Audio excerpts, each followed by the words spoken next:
Welcome to the Tuesday edition of the Morning Pitt right here on youtube.com/Panther-Lair.com, getting you rolling into the week. I mean, I already feel like we're midway through the week and it's only Tuesday, but that's how it goes. I think we're all just anxious to get back into the action after an off week. Off weeks are good. They come at a good time. Particularly when you have it midway through the season, players can get healthy. Coaches can kind of reevaluate what they're doing and refocus on things. Self-scout, as the coaches like to say, and maybe not reinvent the wheel, but at least try and get it to run a little bit smoother. Man, I was trying to save that line for later in the week. I didn't mean to use it so quick. Darn it. I might have to re-record this Morning Pit just so I can save that line, like I say, and use it later in the week. But the off week is over.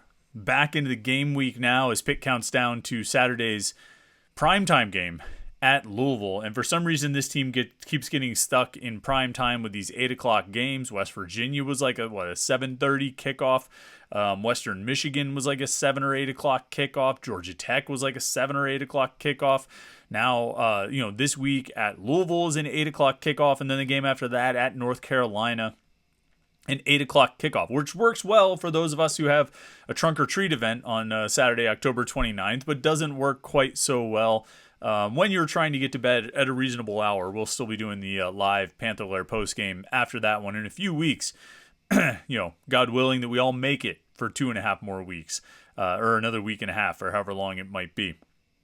Either way, it's the Tuesday edition of the Morning Pit, and what we tend to do on Tuesdays, a couple of things. We sort of have our routine down here. We go over the two deep, any notable changes, anything that stands out personnel-wise, and then a look around the Coastal Division to see what's been going on in the conference, and particularly in the division.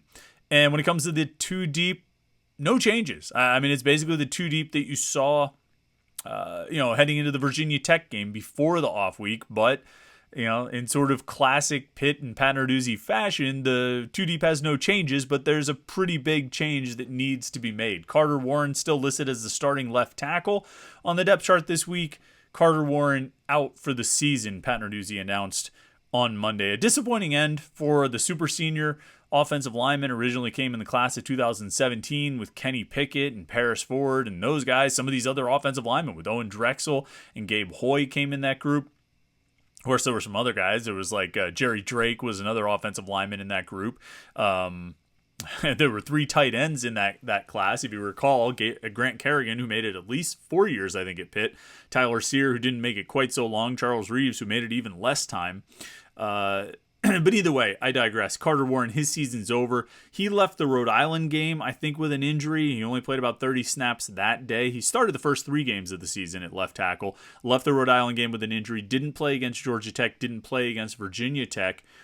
And the way Pat Narduzzi described it on Monday, he said they'd worked hard to try to get Warren back on the field, but at a certain point just decided, you know what, let's hang it up and let you focus on getting ready for the NFL.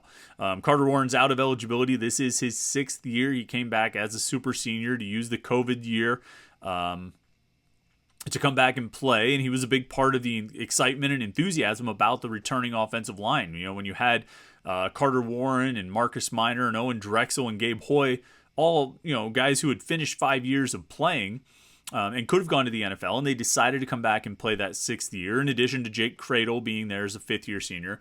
I think that was a big part of the enthusiasm, a big part of the optimism and promise of this offensive line, and by extension the offense, was guys like Carter Warren coming back. And, we could talk and go back and forth about how the line has played. They've certainly dealt with injuries. Gabe Hoy didn't play the first, 3 games of the season. I was just looking at this. He did not play the first 3 games and only played 13 snaps against Rhode Island. He's finally back into the rotation here. He played 52 snaps against Georgia Tech and about 25 against Virginia Tech. And he's finally back into the rotation, but it took him, he missed, like I say, half the games so far. He hasn't played in effectively 4 out of the 6 games. He hasn't really played at all. Owen Drexel's been out for a few weeks. He's going to be out, I think, an extended period of time. Carter Warren missed the last 2 games.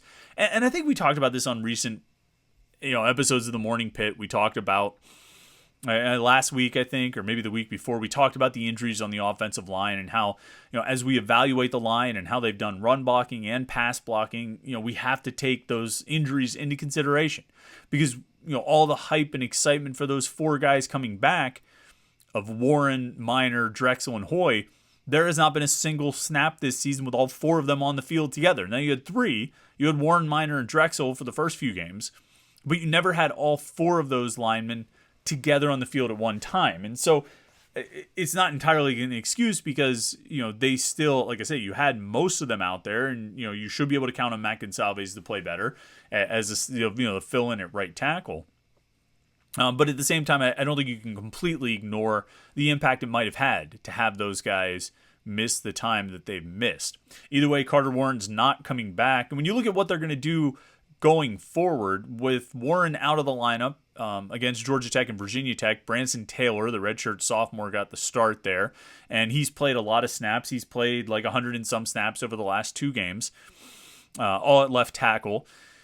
And since Hoy has, and then Gonsalves has been the starting right tackle for all 6 games so far. But what they've done in these last 2 games since Gabe Hoy came back is work Hoy in at right tackle and then given Gonsalves snaps at both left tackle and right tackle. I think in the Virginia Tech game I counted about 25 snaps where Gonsalves lined up at left tackle with Hoy at right tackle. There was also a handful of snaps, probably less than 10, where Branson Taylor played left tackle with Gabe Hoy at right tackle. Most of the game was spent with Taylor at left tackle and Gonsalves at right tackle.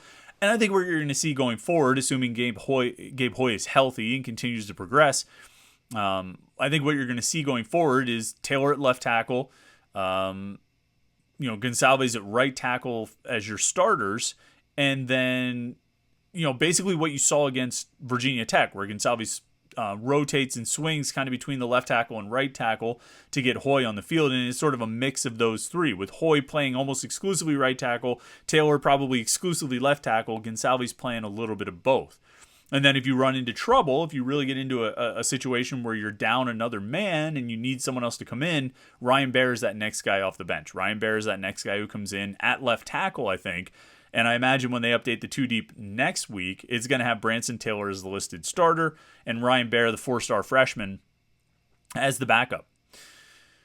It's not an ideal situation to have a true freshman as your backup left tackle. And ultimately, you're talking about, probably like your third left tackle because, like I say, Gonsalves can kind of swing between those two. If Taylor gets hurt, Gonsalves will step in at left tackle. If Gonsalves gets hurt and Taylor's still healthy, Taylor plays left tackle. If both of those guys get hurt, then you start looking at Ryan Baer. And so Pat Narduzzi said he's 1 play away. I think he's probably more like 2 plays away.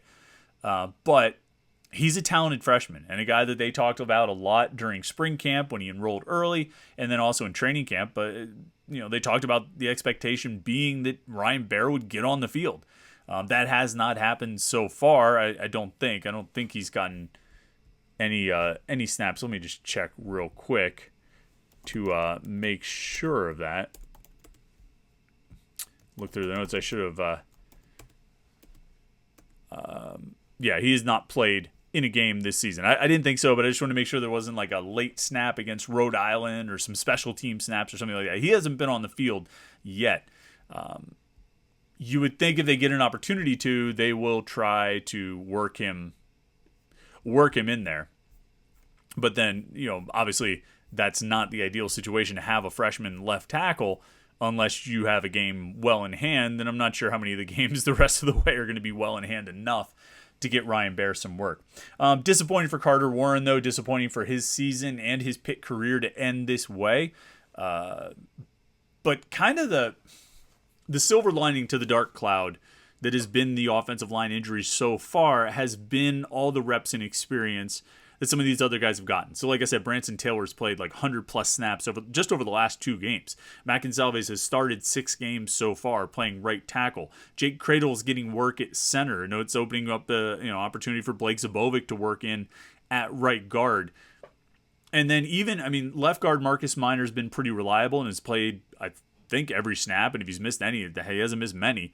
But Ryan Jacoby, who is presumably the heir apparent at left guard, has played quite a bit lining up sort of outside as a basically as a tight end. They even changed his uniform number, but he's going to be, I think, your left guard next year. So the upside, I mean, ideally you would have all of your veteran offensive linemen healthy and playing at as close to 100% as possible for the whole season.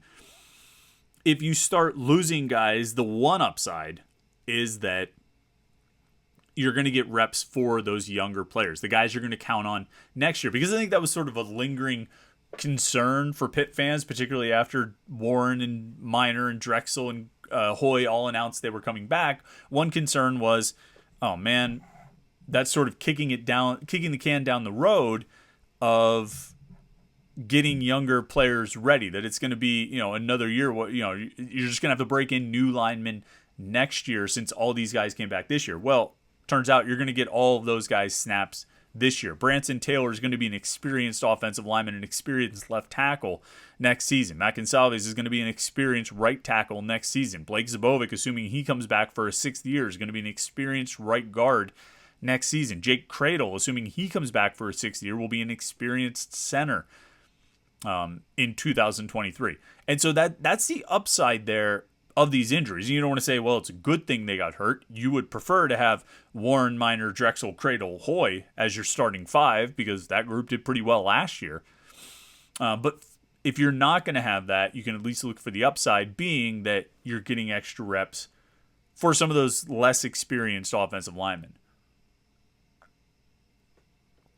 Looking around the rest of the depth chart, not a lot to kind of point to as far as interesting things or notable things. You're obviously always keeping an eye on injury situations. To that end, at quarterback, Nick Patty looked like he was ready to go in the Virginia Tech game. And that's now, by the time they kick off against Louisville, it's going to be 2 weeks since that game. He got hurt in the Tennessee game in week 2, hasn't really been in uniform since then. But in the Virginia Tech game, he was dressed, he was warming up. And when they came out for the second half, I mean, he was throwing and looked like he was getting ready, that he could play if need be. And so I think it'd be an interesting question, and Pat Narduzzi will never answer it. Maybe because he genuinely doesn't have a set answer until he's in the moment. But it would be interesting to see what would happen in a game if Keaton Slovis had to come out, who they would turn to. I think at this point, if he's healthy, Nick Patty would be the guy. Despite what we saw from Nate Yarnell in that Western Michigan game.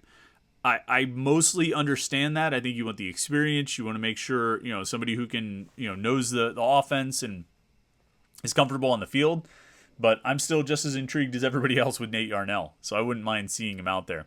At running back, I think Rodney Hammond should be available for this game, which will obviously be a boost to the running back core. It's a funny thing to say after a guy just broke a 46-year-old record that Tony Dorsett set. But I think if you can add Rodney Hammond to go with Izzy Abanikanda, you're going to have a real dynamic duo at running back. So we'll keep an eye on that. I think he should be available for this game and probably pretty excited to run, as they go to Louisville. I think Rodney Hammond's got to be chomping at the bit, considering he hasn't played since week 1. Defensively, Deion Hayes is probably still going to be out for a while. Brandon George still listed as the backup middle linebacker. I'm not sure when he's going to be back on the field. It might be some time for him. And that was the case in the Virginia Tech game, which actually leads us into one other interesting point on the depth chart and personnel-wise. With Brandon George out for that Virginia Tech game, Shane Simon was the backup middle linebacker. And that became particularly relevant when Servassier Dennis only played the first half and then came out of the game. Shane Simon ended up being the middle linebacker for the entire second half. Nick Lappy, I think, got a couple of snaps in there, but Simon was the guy out there. And that's interesting. Pat Narduzzi spoke pretty highly of how Shane Simon played at middle linebacker in that game. He thought he did well.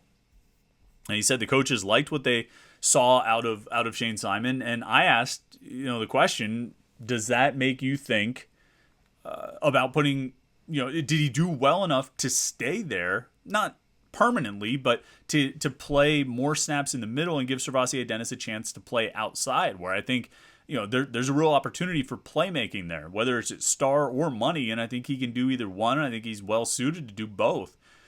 And Narduzzi said, as much as he's inclined to give away anything personnel related, he said, yeah, that's something you could see.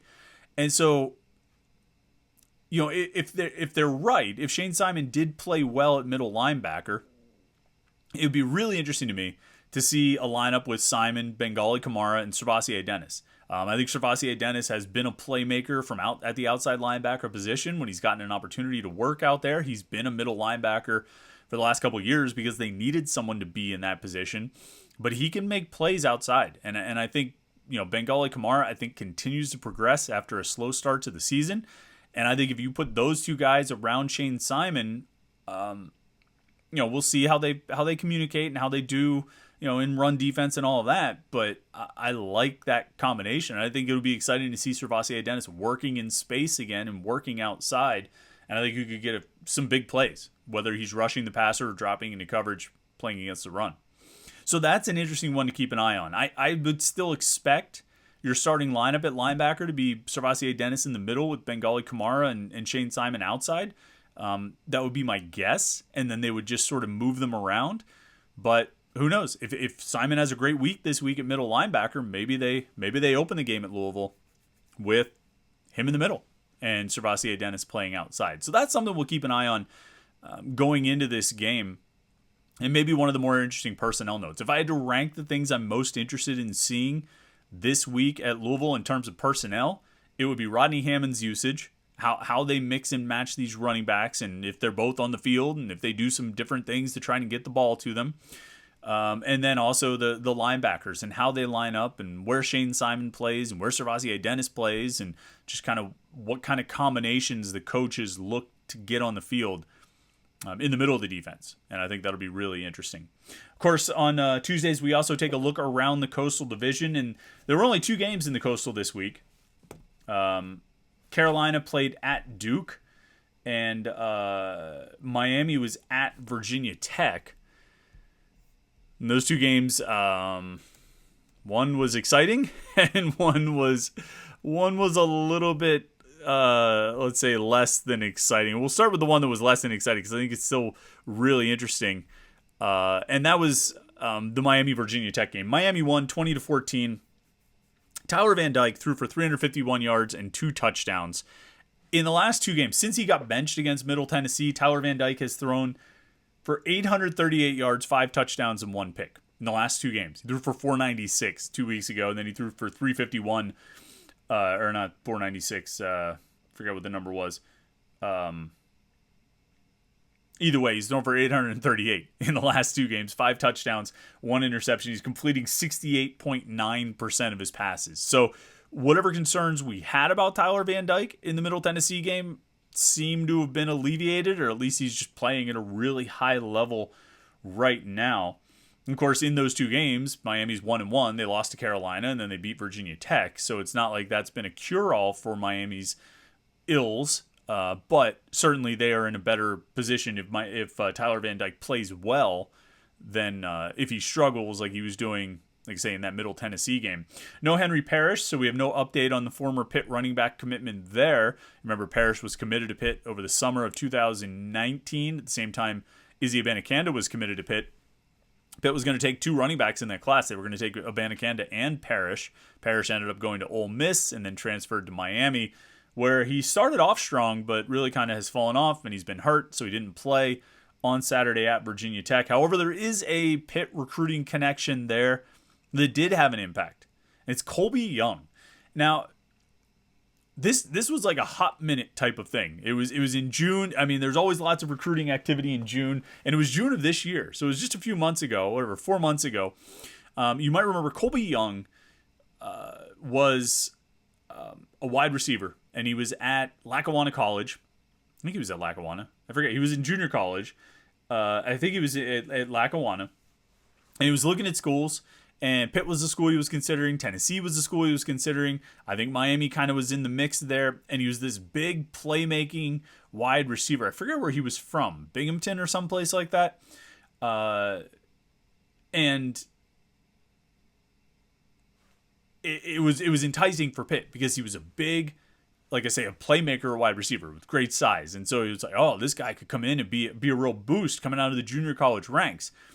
But before he could get here for an official visit, they ran into some snags with academics and difficulty with credits transferring, and it just wasn't going to work because he wanted to enroll right now. He wanted to enroll this summer, and Pitt was willing to give him an opportunity to do that, provided all the paperwork could get cleared and all the clearances could be gained, and the academics could transfer in the way that they needed to. Well, they couldn't, and they didn't. So he ended up going elsewhere. Ultimately, ended up at Miami. Had a breakout game this past weekend. Miami was missing some guys due to injury, missing one of their top receivers. I think their top tight end got hurt at some point during the game. Colby Young goes 9 catches for 110 yards and a touchdown. I'm pretty sure Pitt could use him this year, but unfortunately, this is what you run into sometimes with junior college players. It's tough to get them in to school, which is still part of it. Even though we talk about football nonstop, it's still part of it that they actually go to school. And Colby Young wasn't going to get in with the credits that he had. So a bit of a loss there for Pitt, maybe a big loss there for Pitt, particularly when they're going to have to play against Colby Young later in the season. So remember that name, Colby Young. 9 catches, $110, and a touchdown in the win at Virginia Tech. And then the other game in the Coastal, Carolina at Duke. Doesn't mean as much in football as it does in basketball, but boy howdy, they put up a fun one on Saturday night. 38-35, Carolina wins. They scored the game-winning touchdown with 16 seconds left. Duke marches to like midfield with a chance to, potentially a passing play with just a couple seconds left that would have put them maybe in field goal range to tie it and send it to overtime. The pass gets tipped and picked off, and Carolina holds on and wins the game. But it was a heck of a game and a heck of a performance from Drake May. You're talking about probably ACC Player of the Year right now with Drake May. 380 yards, 3 touchdowns in this game. Again, leads like a minute and a half drive to go down and score the game-winning touchdown, throws the game-winning touchdown pass to Antoine Green. He's playing at a really, really high level right now. And of all the quarterbacks we talked about in this conference heading into the season, his name wasn't at the top of the list. Particularly, he's a young player. I think he's a redshirt freshman or a true freshman. Playing for the first time, taking over for Sam Howell. We never talked about any other quarterbacks at Carolina because they had Sam Howell. Well, now they needed someone to replace Howell, and Drake May has been that guy, and he has played really, really well, and it's a concern. He's going to be a problem to contain. However, even if you can't contain Drake May, you might be able to outscore him because Carolina gave up 297 rushing yards to Duke, 542 total yards of offense to Duke, 35 points like we said, and the Tar Heels are now last in the ACC in rush defense, last in the ACC of pass defense, not surprisingly last in the ACC in total defense, and most importantly last in the ACC in scoring defense.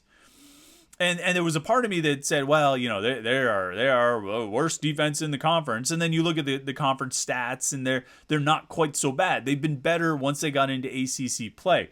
But they just gave up 297 on the ground to Duke. If Duke can rush for close to 300 yards against North Carolina, Pitt should be able to top 200 at least, right? And probably 250 with the way their running game is going. And if you can run the ball, you're going to have a lot of opportunities to do a lot of other things. And we talk about this all the time. So you may or may not be able to contain Drake May. You may or may not be able to slow him down off his, sort of standard. I think he's thrown for like 280 and 2 touchdowns in each of, each of Carolina's first 7 games or something like that. He's hot and he's playing really, really well, and he played really well against Duke. But you might have an opportunity to outscore him. You might not be able to stop him, but you might be able to outscore him because that Carolina defense is just questionable. Those were the only games in the Coastal this weekend. As it stands right now, North Carolina is at the top of the division. They're 6-1 overall. They're 3-0 in ACC play. They're ranked number 22 in the nation. 6-1 is impressive. Number 22 is impressive, but the 3-0 record in the conference is really the most important one that we're talking about right now. You get a 3-0 start in conference play, and you've really built yourself a cushion that you can have a slip up or two. When everybody else in the league has at least one loss, you can have a slip up and still probably have a pretty good chance of being right there at the end. I'm not saying Carolina is the lock to win the division just yet, but they've put themselves in strong position with this 3-0 start. Georgia Tech is second in the division. They're 3-3 overall, 2-1 in the conference. Pitt then at 4-2, 1-1 in the league. Miami's also got a 1-1 conference record, but they're 3-3 overall. Duke has fallen to 4-3 and 1-2 in the conference. Virginia Tech 1-3 in the league, 2-5 overall, and Virginia pulling up the rear, 2-4 overall, 0-3 in conference play. It's going to be, we're entering that point now where everybody's going to be playing conference games every week for the most part, with a rare exception at some point over the next 6 weeks. And so we're going to see these standings really shake out and come into focus in the next month and a half. And it's going to be interesting because Carolina's got that 3-0 record and that early lead on the division. But when your defense is as porous as theirs, now granted, if you were going to choose one side of the ball to be really good at, you would choose offense. You want to have the ability to score on anybody anytime, rather than putting all your eggs in the defense basket. So they've got that going for them, which is nice. But it also makes them susceptible. They're vulnerable if a team like Duke can run for 300 yards on them. I gotta think Pitt is going to be able to have success on the ground, and if they've done what they need to do over the off week and can get some rhythm in their passing game at Louisville, then the opportunities are really going to be there against North Carolina. So still feels pretty wide open in the Coastal despite Carolina being 3-0. It's just going to be interesting. It's going to be interesting to see what happens over the next 6 weeks. I don't think there's any question about that. All right, that's the Morning Pit for Tuesday. Make sure you stay tuned at Panther-Lair.com, Panther-Lair.com, Pittsburgh.rivals.com, the most comprehensive source of Pitt sports news on the internet, football, basketball, and recruiting. Everything you need right there at Panther-Lair.com. And subscribe to our YouTube channel, youtube.com/Panther-Lair.com. Like this video as well before you go. Please do that. We appreciate it. Remember, we'll be back with a live show tomorrow night at 8:30, our live Panther-Lair show that we do every Wednesday night at 8:30 p.m. right here on youtube.com/Panther-Lair.com. We'll have a live post-game show after the game at Louisville on Saturday. We won't be at Louisville. We'll be in Pittsburgh watching the game at Louisville, and then we'll go live afterward to have all your post-game conversation. Not sure what time that's going to be. Probably like midnight or so, somewhere around there. So if you subscribe to our YouTube channel, you can turn on notifications and you'll get an alert sent to your phone so you know when we go live. You don't have to worry about missing it. It's going to be like midnight or sometime around there. You've probably had a few cold ones during the game. You might not, it might slip your mind. All of a sudden your phone buzzes. Says, oh yeah, I want the post-game show. Right? That's exactly how you're going to say it too. So I look forward to joining you for that conversation. Thanks for checking in today. Like I say, make sure you like and subscribe. Those are the things we always like people to do. And have a great Tuesday. Have a great rest of the day. We will see you bright and early Wednesday morning for the Morning Pit right here on youtube.com/Panther-Lair.com.